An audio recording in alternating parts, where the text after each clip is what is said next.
नमस्कार साथियों, एक बार फिर आपका स्वागत है माही क्लासेज ऑफिशियल में। आज हम संविधान की श्रृंखला में बात करेंगे भारतीय संविधान की विशेषताएं। देखिए, पिछले पीरियड्स में हमने बताया था कि भारतीय संविधान का निर्माण किस प्रकार हुआ, उसका पूरा अच्छा पीरियड दिया था। उसके अलावा भारतीय संविधान के भागों का अलग से पीरियड दिया है, स्रोत का अलग से दिया है। इसी कड़ी में आज का जो टॉपिक है भारतीय संविधान की विशेषताएं। जैसा कि आपको पता है, भारत का संविधान जो है वह वर्ष 1946 में आई। कैबिनेट मिशन योजना पर आधारित था और कैबिनेट मिशन योजना के आधार पर देश के लिए संविधान सभा का गठन हुआ था, जिसमें 389 सदस्य थे और डॉक्टर राजेंद्र प्रसाद हमारे संविधान सभा के अध्यक्ष थे। 2 वर्ष 11 माह और 18 दिन में हमारा संविधान बनकर तैयार हुआ था, जिससे 26 नवंबर 1949 को अंगीकृत किया गया था और 26 जनवरी 1950 को हमारा संविधान लागू हुआ था। हमारे संविधान में 395 अनुच्छेद, 22 भाग और 12 अनुसूचियां विद्यमान हैं।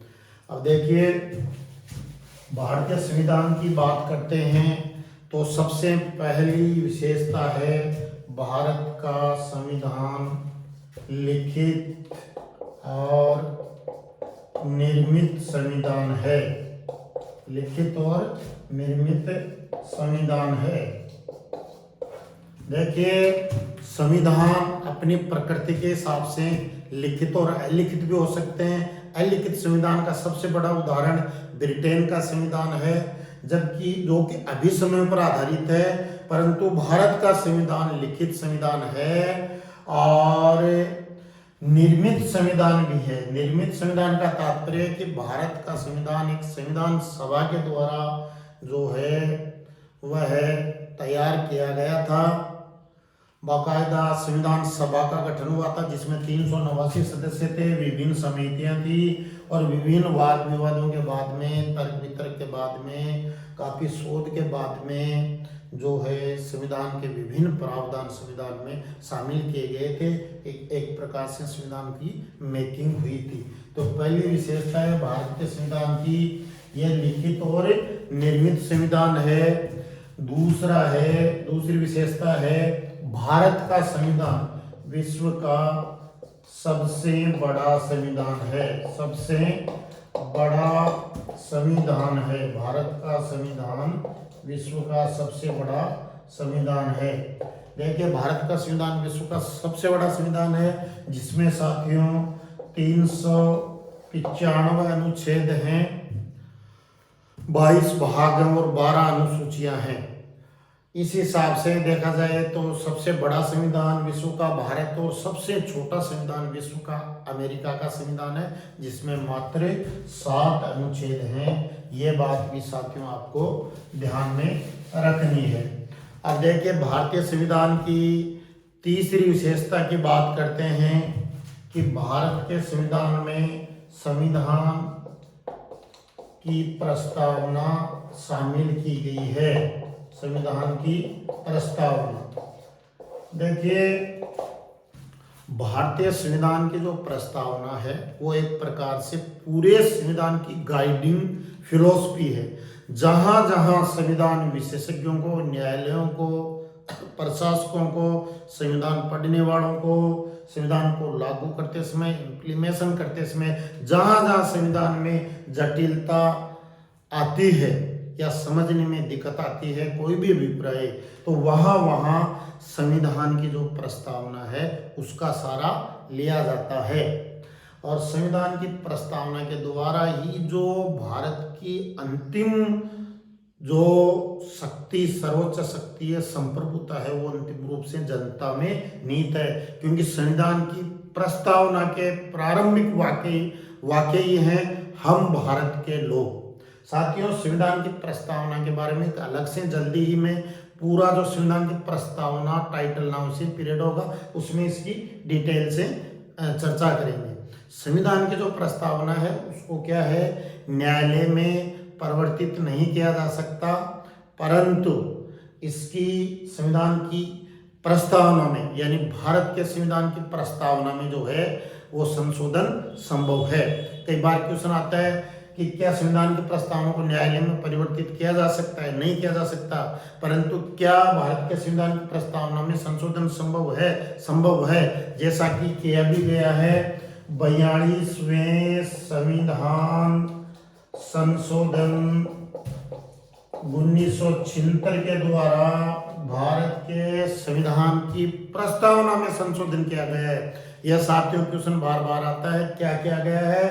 भारत के संविधान की प्रस्तावना में समाजवादी, पंथ निरपेक्ष और राष्ट्र की एकता और अखंडता शब्द जो है वो शामिल किए गए हैं। ये भी आपको ध्यान में रखना होगा। अब देखिए चौथी विशेषता की बात करते हैं। तो भारत का संविधान जो है वह विभिन्न संविधानों का समावेश है। देखिए आलोचक भारत के संविधान की आलोचना करते हुए कहते हैं कि भारत का संविधान तो उधार का थैला है, विभिन्न संविधानों का जो है वो समावेश है। भारत ने जो है मूल कर्तव्य रूस से ले लिए, मूल अधिकार अमेरिका से ले लिए, संघात्मक शासन प्रणाली कनाडा से ले ली, संशोधन पद्धति दक्षिण अफ्रीका से ले ली, समवर्ती सूची ऑस्ट्रेलिया से ले ली, आपातकालीन उपबंध जर्मन राइस से ले लिया और गणतंत्रीय स्वरूप फ्रांस से ले लिया। परंतु जवाहरलाल नेहरू ने जिन्होंने उद्देश्य प्रस्ताव रखा था, इन आलोचनाओं का जवाब देते हुए कहा था कि इस हिसाब से किसी भी देश का संविधान मौलिक नहीं होता है और हमारे संविधान में जो परिस्थितियां, जो इश्यू, जो मुद्दे, जो आर्टिकल बाहर के देशों के संविधान से सूट करते हैं उनको हम लेंगे और हमारी परिस्थितियों के अनुसार उनको डालेंगे। तो इस हिसाब से हमारा संविधान वो मौलिक ही है। तो ये भी एक विशेषता है, ये भी आपको साथियों ध्यान में रखना है।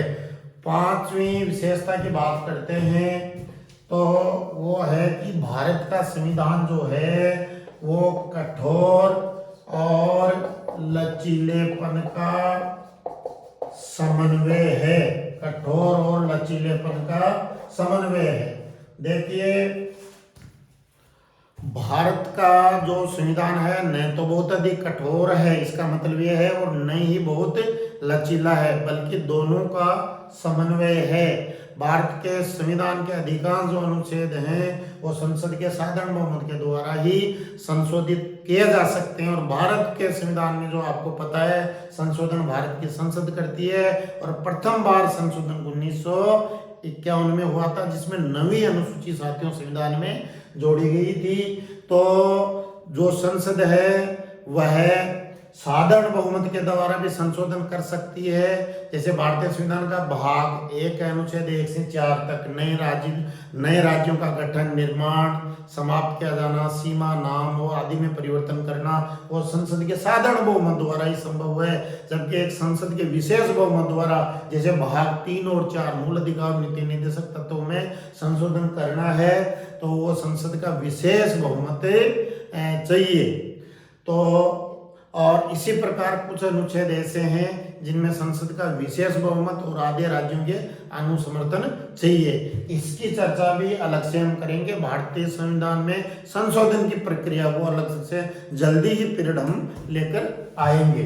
तो भारत का संविधान इस प्रकार से कठोर और लचीलेपन का समन्वय है। अब छठवीं विशेषता भारत के संविधान की है संसदीय सर्वोच्चता। संसदीय सर्वोच्चता, पार्लियामेंट्री सुप्रीमेसी और न्यायिक सर्वोच्चता के बीच का मार्ग।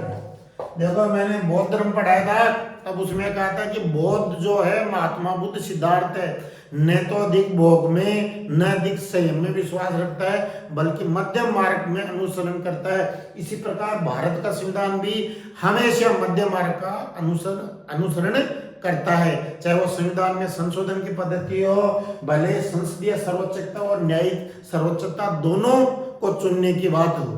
तो देखिए, जब भारत का संविधान बना तब उसके सामने क्वेश्चन यहीं से साथियों आने वाला है। तब समस्या ये थी कि भारत में संसदीय शासन प्रणाली तो अपनाई जा रही है, लेकिन क्या संसदीय सर्वोच्चता को अपनाई जाए। संसदीय सर्वोच्चता का मतलब है कि जो संसद को बहुत अधिक शक्तिशाली देश में बनाना, जैसा कि संसदीय शासन प्रणाली हमने ब्रिटेन से ली है, और ब्रिटेन में संसदीय सर्वोच्चता है, यानी संसद की तानाशाही है। वहां डीलों में यह कहता है विचारक, राजनीतिक विचारक, कि जो ब्रिटिश संसद है वह स्त्री को पुरुष और पुरुष को स्त्री नहीं कर सकती, बाकी सारा काम कर सकती है। तो भारत ने सोचा कि अपनी परिस्थितियों में संसद को बहुत अधिक शक्तिशाली संसदीय तानाशाही करना ठीक नहीं। और इसी प्रकार अमेरिका के संविधान में जो है वह है न्यायिक सर्वोच्चता की तानाशाही है, यानी अमेरिका में संविधान वही है जो न्यायाधीश कहते हैं। तो इसलिए क्या है कि अपने यहाँ दो ऑप्शन थे कि विधि द्वारा स्थापित प्रक्रिया अपनाई जाए या विधि की उचित प्रक्रिया अपनाई जाए।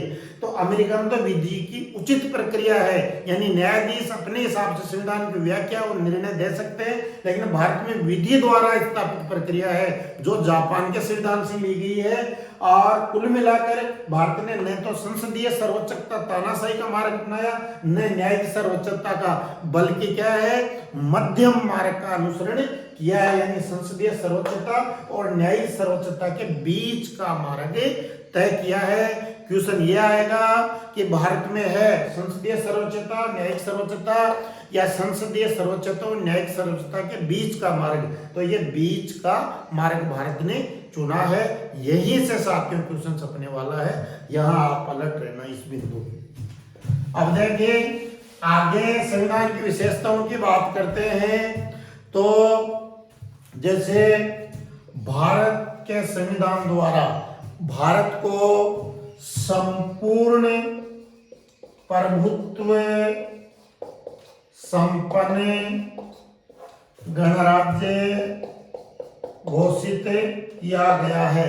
संपूर्ण प्रभुत्व संपन्न गणराज्य है, यानी भारत का राष्ट्राध्यक्ष है वो निर्वाचित व्यक्ति होता है, न कि वंशानुगत। और भारत जो है संविधान के द्वारा यह व्याख्या की गई है कि भारत अपने आंतरिक और बाह्य मामलों में निर्णय लेने के लिए जो है वह स्वतंत्र है। इसको इस प्रकार समझिए कि भारत के अंदर भी जो संविधान है उसके नियमों से बड़ी कोई शक्ति नहीं है, यानी भारत जो है वो अपने आंतरिक मामलों में स्वतंत्र है और बाह्य मामलों में भी भारत स्वतंत्र है।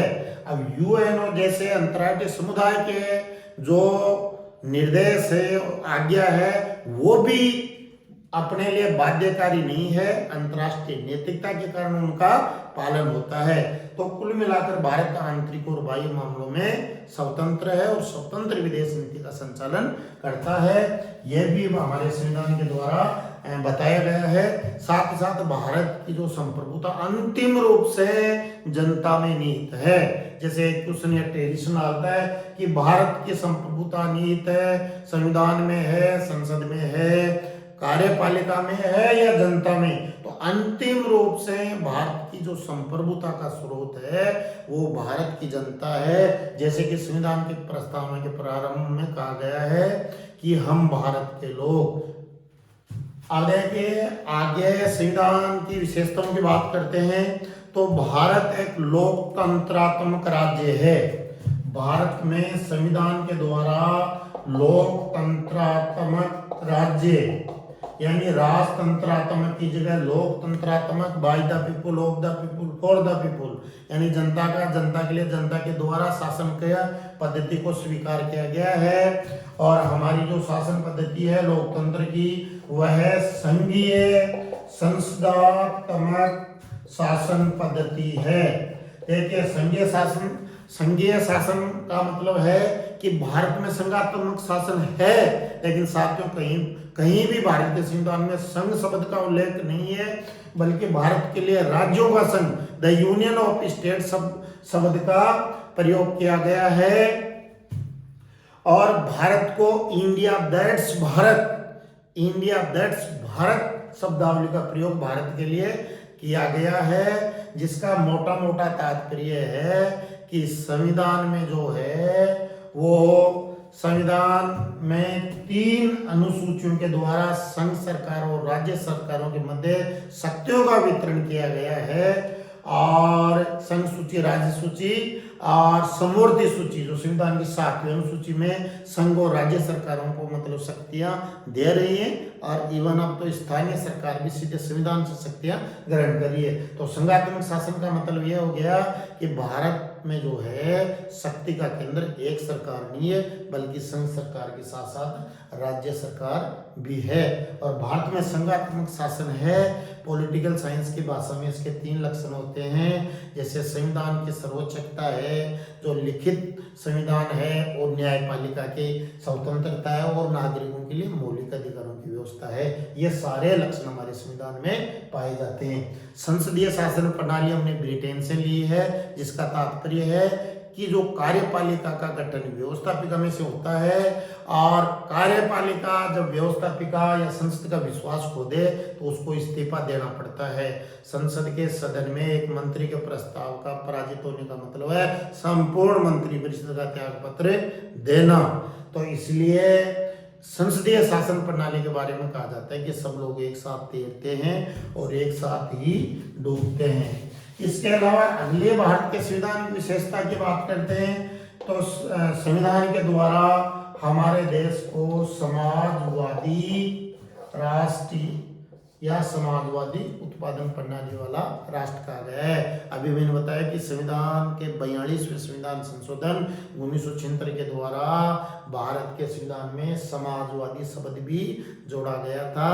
समाजवादी शब्द का तात्पर्य पूंजीवाद का विपरीत शब्द है। इसका तात्पर्य है कि जो है to each according to its ability, to each according to his ability and to each according to his needs, यानी प्रत्येक व्यक्ति से योग्यता के अनुसार काम ले और उसकी आवश्यकता के अनुसार भुगतान करो। यहाँ कार्ल मार्क्स का सिद्धांत आ रहा है, यानी अर्थात साधारण शब्दों में कहें तो उत्पादन के जो साधनों में है वह उत्पादन के साधनों पर जो सरकार का नियंत्रण होगा और जनता की सामान्य भागीदारी होगी।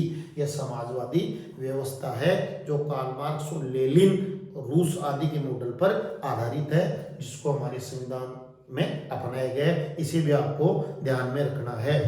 अब आगे बात करें भारतीय संविधान की, तो भारतीय संविधान में देखिए मूल अधिकारों की व्यवस्था है, मूल कर्तव्य शामिल किए गए हैं और नीति निर्देशक तत्व भी शामिल किए गए हैं। एक सबसे पहले मूल अधिकारों की बात करते हैं कि अमेरिका के संविधान से अनुप्रेरित होते हुए हमने संविधान के भाग 3 अनुच्छेद 12 से 35 तक कुल 7 मौलिक अधिकारों को शामिल किया गया था, जिसमें 44वें संविधान संशोधन 1978 के द्वारा संपत्ति के मूल अधिकारों को मूल अधिकारों की श्रेणी से हटाकर एक कानूनी अधिकार बनाकर उसको कानूनी अधिकार के रूप में अनुच्छेद 300 में प्रतिस्थापित कर दिया गया है। वर्तमान में 6 मूल अधिकार हैं। मूल अधिकार का तात्पर्य जिसको मूल विधि संविधान में स्थान दिया गया और साथ ही साथ जो व्यक्तित्व के विकास के लिए जो जरूरी हैं, जैसे लास्की कहता है कि मूल अधिकार सामान्य जीवन की वो परिस्थितियां हैं जिनके बिना जो है कोई भी व्यक्ति अपना उच्चतम विकास नहीं कर सकता, ये वाद योग्य होते हैं। इसी प्रकार संविधान के भाग 3 में है और भाग 4 अनुच्छेद 36 से 51 में नीति निर्देशक तत्व दिए गए हैं। जो शुभ इच्छाएं हैं सरकार की इच्छा पर है लागू करना या नहीं करना, ये वाद योग्य नहीं होते हैं और नीति निर्देशक तत्व आयरलैंड से लिए गए हैं। मूल कर्तव्य हमारे मूल संविधान में नहीं थे, परंतु सरदार सवन सिंह कमेटी की अनुशंसा पर 42वें संविधान संशोधन 1976 के द्वारा भारत के संविधान में साथियों 10 मौलिक कर्तव्य शामिल किए गए हैं और वर्तमान में 11 मौलिक कर्तव्य हैं। 11वां मौलिक कर्तव्य है कि 6 से 14 वर्ष तक के बच्चों की जो शिक्षा है उसको दिलाने के लिए है, वो अभिभावकों का कर्तव्य होगा कि वो बच्चों को शिक्षा दिलाएं। ये भी आपको ध्यान में रखना है। और संविधान का जो भाग 3 और भाग 4 है वो भारत में लोक कल्याणकारी राज्य की स्थापना करता है। बदलते परिदृश्य में क्यों सुना रहा है कि संविधान का कौन सा भाग भारत में लोक कल्याणकारी राज्य की जो है वह स्थापना कर रहा है। तो वो भाग 3 और 4 संयुक्त रूप से कर रहे हैं। तो इस प्रकार भारतीय संविधान की सामान्य विशेषताएं थी। उसके अलावा बात करें तो भारतीय संविधान के द्वारा भारत को पंथ निरपेक्ष राज्य की संज्ञा दी गई है। यानी भारत में 85% से अधिक लोग हिंदू हैं, लेकिन फिर भी भारत में अन्य इस्लामिक राष्ट्रों की तरह हिंदू धर्म को राष्ट्रीय धर्म नहीं घोषित किया गया है, बल्कि भारत राज क्षेत्र के अंतर्गत निवास करने वाले सभी नागरिकों को धर्म की उपासना की, अर्चना की जो है स्वतंत्रता दी गई है। और भारत का जो है कोई भी राष्ट्रीय राजधर्म नहीं है, और भारत सरकार सभी धर्मों के विकास के लिए समान रूप से जो कार्य करेगी। इसके लिए संविधान की प्रस्तावना में भारत को पंथ निरपेक्ष राष्ट्र घोषित किया गया है। और अनुच्छेद 25 से 28 तक नागरिकों को क्या है, जो धार्मिक स्वतंत्रता या पंथ निरपेक्षता के रूप में अधिकार भी दिए गए हैं। इसको भी आपको ध्यान में रखना है। इसके अलावा भारतीय संविधान की बात करें तो यहाँ इकहरी नागरिकता है। अमेरिका में साथियों 50 राज्य है, वहाँ नागरिकों को दोहरी नागरिकता है, वो अपने अपने राज्यों के नागरिक और अमेरिका के नागरिक हैं। पर भारत ने इकहरी नागरिकता रखी है। संविधान के भाग 2 अनुच्छेद 5 से 11 में भारत में इकहरी नागरिकता का वर्णन है, अर्थात हम सब भारत के नागरिक हैं। इसके अलावा भारत के संविधान की विशेषताओं की बात करें तो भारत के संविधान के द्वारा एकीकृत न्याय व्यवस्था की भी स्थापना की गई है। यानी न्याय व्यवस्था के शिखर पर सर्वोच्च न्यायालय है, फिर राज्यों के लिए उच्च न्यायालय है, फिर जिला न्यायालय, फिर अधीनस्थ न्यायालय है। यहाँ एकीकृत न्याय व्यवस्था का तात्पर्य है कि सर्वोच्च न्यायालय के द्वारा दिए गए फैसलों को नीचे के न्यायालयों में नजीर के रूप में वो स्वीकार किया जाएगा, और सर्वोच्च न्यायालय द्वारा लागू किए गए आदेश, निर्णय और न्याय नीचे के न्यायालयों में ऑटोमेटिकली लागू होगा। एकीकृत न्याय व्यवस्था है। इसके अलावा भारतीय संविधान के एक विशिष्ट विशेषता की बात करें तो इमरजेंसी को निपटने के लिए आपातकालीन उपबंधों की बात भी भारत का संविधान करता है। जो अनुच्छेद 352, 356 और 360 में आपातकालीन उपबंधों की बात है, जिसमें 352 के अंतर्गत सशस्त्र विद्रोह या बाह्य आक्रमण के आधार पर भारत का राष्ट्रपति आपातकालीन उपबंध लगा सकता है। ऐसा 3 बार हो चुका है। और अनुच्छेद 356 के अंतर्गत भारत के राष्ट्रपति को राज्यपाल के प्रतिवेदन पे या अन्य किसी आधार पर यह विश्वास हो जाए कि किसी राज्य में संविधानों के अनुच्छेदों के विपरीत वहाँ शासन हो रहा है, तो वहाँ जो सरकार को भंग करके वहाँ जो है संवैधानिक तंत्र की विफलता पे राष्ट्रीय आपात लगाया जा सकता है। ऐसा 100 से अधिक बार हो चुका है। और 360 अनुच्छेद में वित्तीय आपात का वर्णन है कि अगर देश में अर्थव्यवस्था डावाडोल हो जाए और मंत्रिपरिषद की सलाह पर राष्ट्रपति को ऐसा लगे तो वित्तीय आपातकाल वो लागू किया जा सकता है, परंतु ऐसा अवसर अभी तक नहीं आया है। तो कुल मिलाकर साथियों जो है ये जो आपातकालीन उपबंध जर्मन राइस के संविधान से लिए गए, जैसा कि मैंने संविधान के स्रोत में आपको बताया था। कुल मिला के भारत का जो संविधान जो है वो जन आकांक्षाओं का दर्पण है कि एक वास्तव में नागरिक अपनी सरकार से क्या चाहता है। तो देखिए भारत के संविधान की विशेषताएं मैंने बताई, आप इसको 2 बार देखिए, 2 बार नोट कीजिए, सभी परीक्षाओं में यूजफुल रहेगा। चैनल अच्छा लगे तो लाइक, शेयर और सब्सक्राइब करिए। Thank you.